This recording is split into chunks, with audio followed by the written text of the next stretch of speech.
comment je vais m'équiper des bons outils. Alors, je le dis assez simplement, il faut débusquer et chasser le superflu pour vous donner une idée de ce que je mets derrière ça.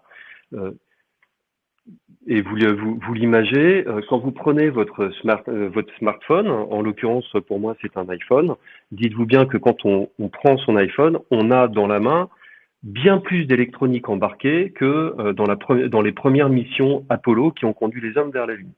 Pourquoi je dis ça? Je dis ça, je vais pas faire du Jean-Luc Godard, mais c'était Jean-Luc Godard qui disait toute cette technologie pour finir par jouer à Candy Crush.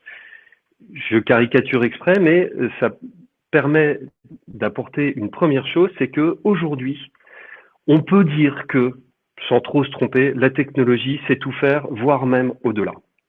Et dans mon expérience, j'ai souvent vu des clients, des organisations s'équiper, se suréquiper en fait de technologies et finir par ne plus bien comprendre quelles étaient les fonctionnalités. Donc c'est important d'y voir clair sur ce sujet-là.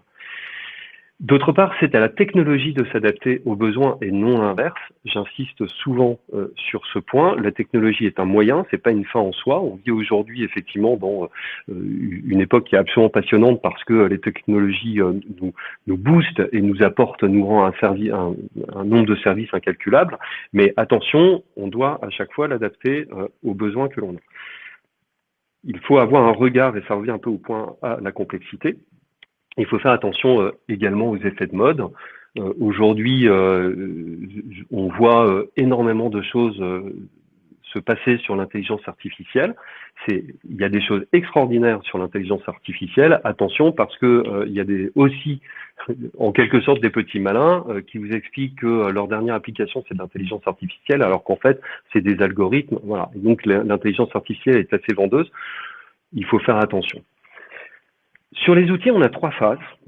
J'ai essayé d'être général sans être non plus exhaustif, donc il peut en manquer, mais globalement, si on trie, j'ai une phase amont de mes prévisions, lorsque je fais mes prévisions, et puis j'ai la phase aval, qu'est-ce qui se passe une fois que j'ai fait mes prévisions. En phase amont, et je le redis encore une fois, les outils de tracking des usagers sont extrêmement importants. C'est votre capacité à aller capter de la donnée qui va vous permettre de mesurer vos saisonnalités. Dans les établissements hospitaliers, les établissements de soins, on a les bornes.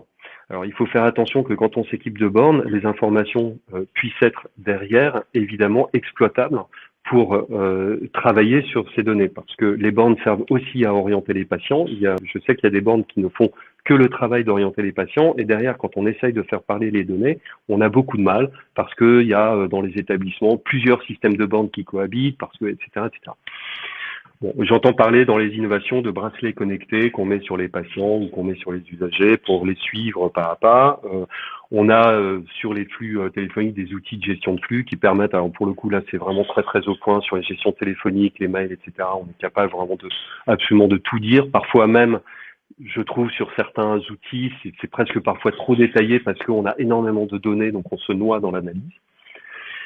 Une fois que vous avez vos données, bah oui, il y a évidemment les outils de base de données, puis vous avez les outils de business intelligence, il y a Power BI, Business Objects, il y en a un certain nombre qui permettent d'aller sortir de la donnée sur des extracts spécifiques pour avoir un regard sur une bonne vision sur les données.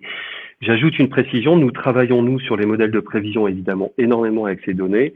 Nous ne travaillons que sur des données qui sont parfaitement anonymisées. Ce qui nous intéresse n'est absolument pas le nom du patient ou de l'usager, n'est absolument pas l'âge du capitaine, n'est absolument pas... Non, ce qui nous intéresse, nous, c'est d'avoir un usager unique, donc un identifiant unique, une date d'entrée, une date de sortie, une heure d'entrée, une heure de sortie, et derrière on calcule la temporalité. C'est les simples données dont nous avons besoin. Donc nous n'avons absolument pas de souci de confidentialité de données à ce niveau-là, ça ne présente aucun problème. Quand vous êtes en action, vous avez 2 façons de le faire pour faire vos prêves.